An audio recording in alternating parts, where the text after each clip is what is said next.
आणि सुरुवातीलाच एक मोठी आणि महत्त्वाची बातमी, राज्यात कोरोना रुग्णांची संख्या झपाट्याने वाढत चालली आहे। मुख्यमंत्र्यांच्याकडून आरोग्य यंत्रणा पूर्ण क्षमतेने सज्ज असल्याची ग्वाही दिली जाते, पण नागपूरमध्ये मात्र काहीशी विदारक परिस्थिती पाहायला मिळते। नागपूरमधल्या शासकीय महाविद्यालयात एकाच बेडवर चक्क 2-2 रुग्णांना बसवून किंवा झोपून त्यांच्यावर उपचार केले जात आहेत।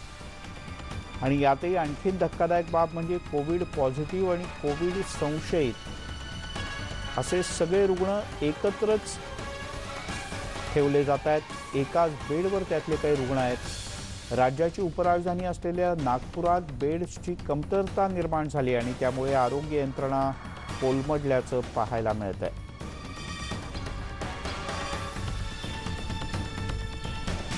अनेक खासगी रुग्णालयांमध्ये सुद्धा थोड्याफार फरकानं अशाच प्रकारचं चित्र आहे असं कळतं। रुग्णवाढीचा धोका एकीकडे तर दुसरीकडे आरोग्य यंत्रणा कोलमडली आणि यामुळे नागपूरमधली ही दृश्य धक्कादायक आहेत। तुषार कोहळे आपले प्रतिनिधी आपल्यासोबत आहेत। तुषार, ही दृश्य खरंच अंगावर काटा आणणारी आहेत, अतिशय धक्कादायक आहेत। याबद्दल रुग्णालय प्रशासनाचं काय म्हणणं आहे? त्यांच्याकडे कोणतीही आता व्यवस्था उपलब्ध नाही? मिलिंद सर, निश्चित अत्यंत धक्कादायक असा हा प्रकार आहे आणि मागच्या 15 दिवसापासून नागपूरची आरोग्य यंत्रणा ही पूर्णपणे कोलमडलेली आहे। हे सगळं दृश्य जे आहे हे नागपूरचं जे शासकीय वैद्यकीय महाविद्यालय त्यातल्या कॅज्युअलिटीमधलं दृश्य आहे। तिथे आपण बघू शकतो की तिथे जे कोविड पॉझिटिव्ह आहेत ते रुग्ण तर उपचार घेत आहे, सोबतच जे संशयित आहेत त्यांना देखील त्याच कॅज्युअलिटीमध्ये उपचार दिला जात आहे। म्हणजे पॉझिटिव्ह आणि संशयित दोघांना एकाच बेडवर उपचार दिला जात आहे, अशी दृश्य हे पूर्ण पुढे आलेली आहे। आता प्रमुख कारण जेव्हा मी या संदर्भात रुग्णालय प्रशासनाला विचारलं तेव्हा त्यांनी असं सांगितलं की आमच्याकडे पर्याय नाही आहे। जे खाटा आहे साधारण 1000च्या जवळपास खाटा आता शासकीय वैद्यकीय महाविद्यालयामध्ये आहे, पण भार इतका आहे रुग्णांचा, कारण की नागपूरमध्ये जे ॲक्टिव्ह रुग्ण आहे ते साधारण 40,000च्या वर आहे। यामध्ये साधारण 10% जरी रुग्ण आपण बघितले तर ते 4 ते 4,500च्या घरामध्ये जातात। आणि प्रायव्हेटमध्ये परिस्थिती अशी आहे की तुम्हाला 1 लाख डिपॉझिट भरल्याशिवाय रुग्णाला प्रवेश दिला जात नाही।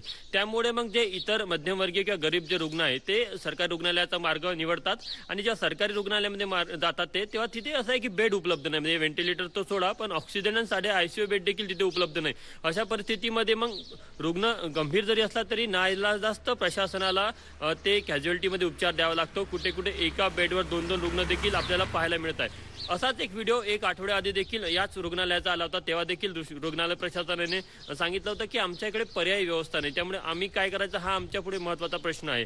आता शुक्रवारला जेव्हा पालकमंत्र्यांनी नागपूरमध्ये जी बैठक घेतली त्या बैठकीमध्ये हाच प्रमुख निर्णय झालेला होता की कुठेतरी नवीन बेड 100 बेड तयार केले जाईल त्याच रुग्णालयामध्ये, शासकीय वैद्यकीय महाविद्यालयामध्ये। पण 100 बेडची संख्या ही अत्यंत खूप कमी आहे। म्हणजे त्याचा भार तो भार पेलेल इतकी क्षमता त्या 100 बेडची नाहीये। आज जर का नागपूरची रुग्णालयाची स्थिती जर बघितली तर पण मग एक जम्बो कोविड सेंटर जे होतं नागपूरमध्ये मधल्या काही काळात ते बंद करण्यात आलं होतं, ते उघडल्यानंतर पण अशाच प्रकारची स्थिती आहे? नाही, प्रशासनाच्या चुका होत आहे। प्रशासनाने नागरिकांना जी होम क्वारंटाईनची फॅसिलिटी दिली त्यामुळे जे असिम्प्टमॅटिक रुग्ण आहेत ते कोविड केअर सेंटरला जात नाही, ते घरीच उपचार घेतात आणि मग त्यांची प्रकृती खालावली की ते मग थेट रुग्णालयामध्ये जातात। आता नागपूरमध्ये आमदार निवास असेल, व्हेनायटी असेल किंवा पाचपावली असेल, इथे कोविड केअर सेंटर उभारण्यात आलेली आहे, मात्र नागरिक त्यांचा पुरेसा वापर करत नाही, कारण की प्रशासनाने त्यांना बंधनकारक केलं नाही। खरं तर आपण केरळचं उदाहरण घ्यायला पाहिजे। मिलिंद सर, मी तुम्हाला सांगतो की जेव्हा फेब्रुवारी महिन्यामध्ये दुसरी लाट आली होती तेव्हा देशात फक्त 2 राज्य होते, एक म्हणजे केरळ आणि दुसरं महाराष्ट्र, जिथे मोठ्या संख्येने रुग्ण सापडत होते। अशामध्ये केरळने काही उपाययोजना केल्या होत्या। त्यांनी हे केलं होतं की जर का कोणत्या सामान्य रुग्णाला एखादा साधा ताप जरी आला तरी त्याची अँटीजेनियस टेस्ट करणे हे अनिवार्य असेल आणि तो जर का पॉझिटिव्ह सापडला तर त्याला इन्स्टिट्यूशनल क्वारंटाईन करणं हे देखील अनिवार्य असेल। तीच चूक महाराष्ट्राने केली, म्हणजे केरळने तिथेच परिस्थिती नियंत्रणामध्ये आणली, मात्र याकडे महाराष्ट्र शासनाने दुर्लक्ष केलं। रुग्णांना होम क्वारंटाईनची फॅसिलिटी दिली, त्यामुळे होम क्वारंटाईनमध्ये पॉझिटिव्ह रुग्ण बाहेर भटकन करताना नागपूरमध्ये देखील पाहायला मिळाले।